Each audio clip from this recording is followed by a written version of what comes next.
आज के लेक्चर में हम स्टार्ट करते हैं हमारा न्यूमेरिकल का पार्ट नंबर 2, जिसका फर्स्ट क्वेश्चन ये है, the work done bye a force. तो इसमें इन्होंने फोर्स की वैल्यू दे दी है -6x³ newton is displacing a body from x is equal to 4 to x is equal to -2 metre. Then work done by this force is, work done निकालना है। अगर simple force की वैल्यू न्यूटन में दी होती और डिस्प्लेसमेंट दिया होता तो हम सिंपली लिख देते force multiply by displacement, but यहां पर x की फॉर्म में दिया हुआ, तो वर्क डन का फॉर्मूला क्या हो जाएगा, सिंपली जो हम पढ़ चुके हैं dw is equal to f dx। Total के लिए हम क्या करेंगे, इंटीग्रेशन, तो w is equal to integration f dx।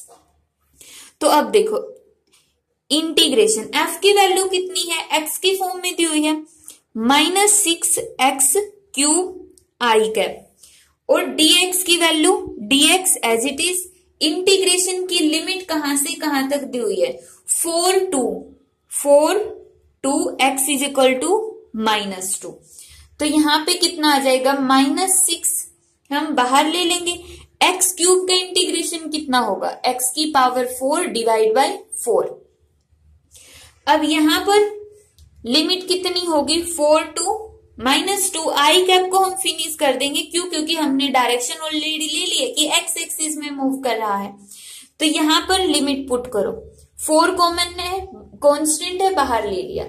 x की पावर 4 सबसे पहले अपर लिमिट -2 की पावर 4 माइनस x की पावर 4 मीन्स 4 की पावर 4, और इसको हम सॉल्व करेंगे तो यहां पे कितना आएगा, 6/4 -2 की पावर 4 मीन्स 16 और 4 की पावर 4 मीन्स 256 और आंसर आ गया 360 जूल। तो हमारा आंसर आएगा डी ऑप्शन। सिंपली फोर्स दिया है और लिमिट दी हुई है x की कहां तक, तो हमने जो फॉर्मूला हम थ्योरी में पढ़ चुके हैं उसका हमने डायरेक्ट यूज किया है। नेक्स्ट क्वेश्चन दिया है, a mass of 500 gram moving with a speed of 15 metre per second on a horizontal smooth surface collide with a weightless spring of spring constant K, the maximum compression of the spring will be. तो इसमें simply क्या दिया, जो इन्होंने ये एक मास दिया है 500 ग्राम का, वो एक स्पीड, पर्टिकुलर स्पीड के साथ ऐसे मूव कर रहा है। ये मूव करता हुआ जब स्प्रिंग के साथ कोलाइड करेगा, जैसे इस मास ने स्प्रिंग के साथ कोलाइड किया तो स्प्रिंग क्या हो जाएगा, कंप्रेस हो जाएगा। ये मास दूर था तो इसकी ओरिजिनल शेप ये थी।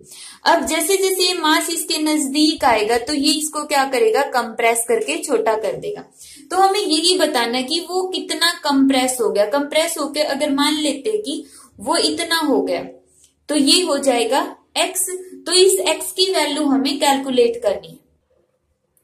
तो यहां पर हम क्या कॉन्सेप्ट यूज करेंगे कि जो ये मास है अगर इस स्प्रिंग के साथ कोलाइड करता है, तो कब कोलाइड करेगा, जब ये जो मास है मूव करता हुआ आएगा एक पर्टिकुलर स्पीड से, ऐसे आएगा। अब स्पीड से मूव कर रहा है तो इसका मतलब इसमें क्या है, काइनेटिक एनर्जी है। इस मास में एक पर्टिकुलर काइनेटिक एनर्जी है और वही काइनेटिक एनर्जी इस स्प्रिंग की पोटेंशियल एनर्जी में स्टोर हो जाएगी, स्प्रिंग को कंप्रेस कर देगी। इसकी काइनेटिक एनर्जी ने क्या किया, स्प्रिंग को कंप्रेस कर दिया। अब कंप्रेस कर दिया तो ये जो काइनेटिक एनर्जी है स्प्रिंग की पोटेंशियल एनर्जी में स्टोर हो गई।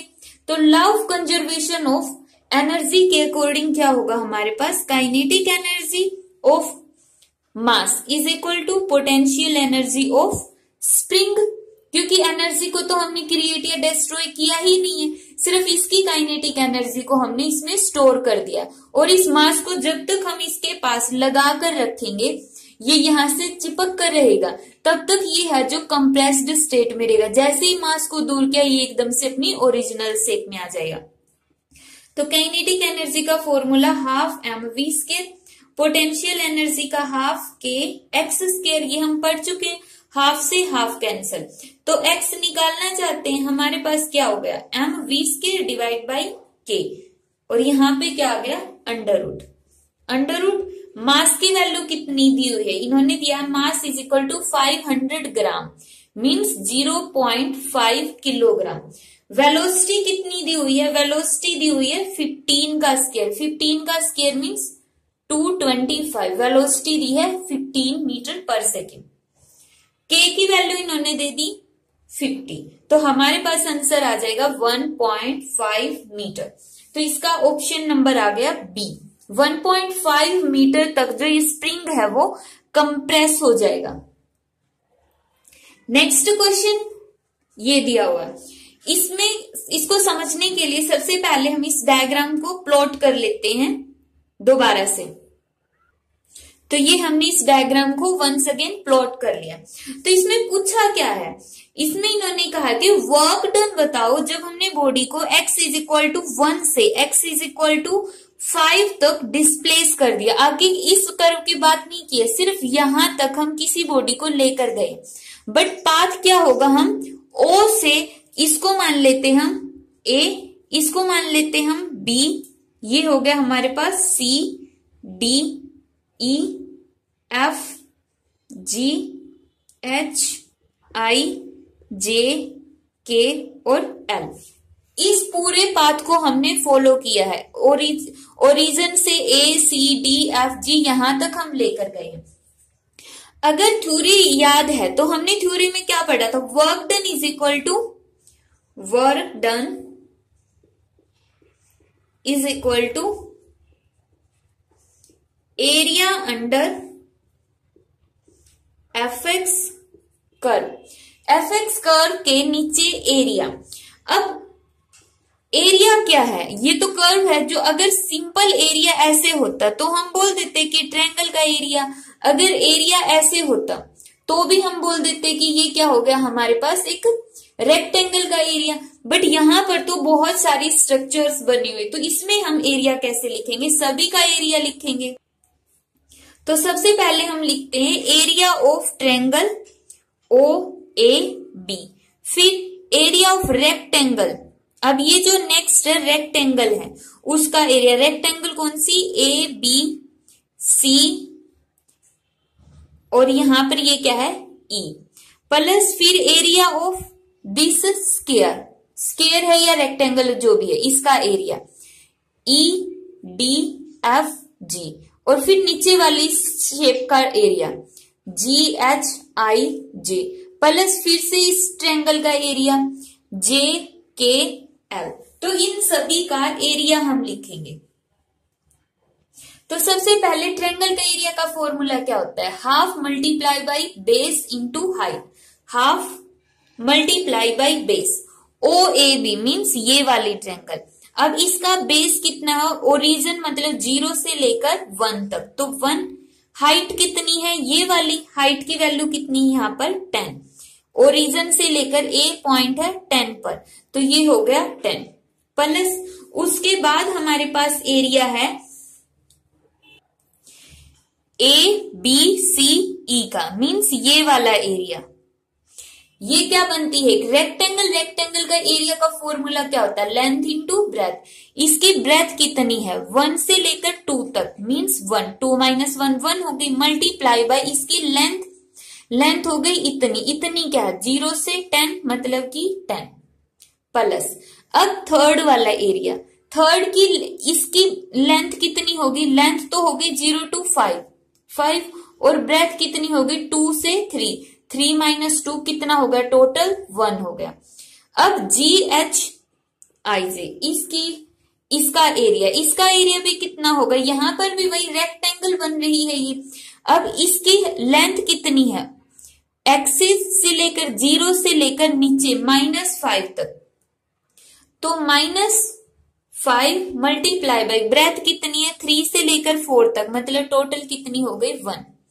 फिर आगे फिर से ट्रायंगल, आगे ट्रायंगल का 1/2 मल्टीप्लाई बाई लेंथ कितनी है 1, हाइट कितनी है इसकी वही 10, तो 10। इसको सोल्व करते, 2 से 10 कैंसिल, 5 प्लस 10 प्लस 5 -5 और प्लस 5, तो इस 5 से ये वाला 5 कैंसिल, तो आंसर कितना आ गया हमारे पास 20 जूल।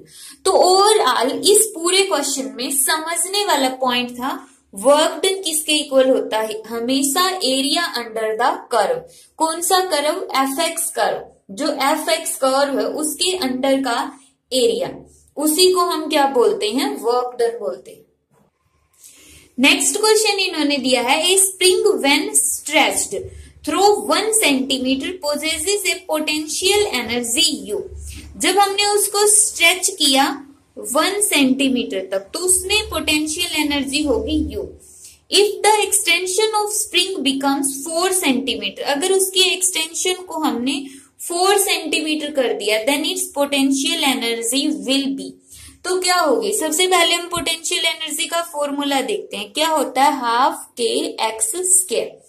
तो फर्स्ट की निकालते, potential energy is equal to U half, k की वैल्यू नहीं पता तो के को के पुट करो, एक्स इज इक्वल टू 1 तो 1 का स्क्वायर।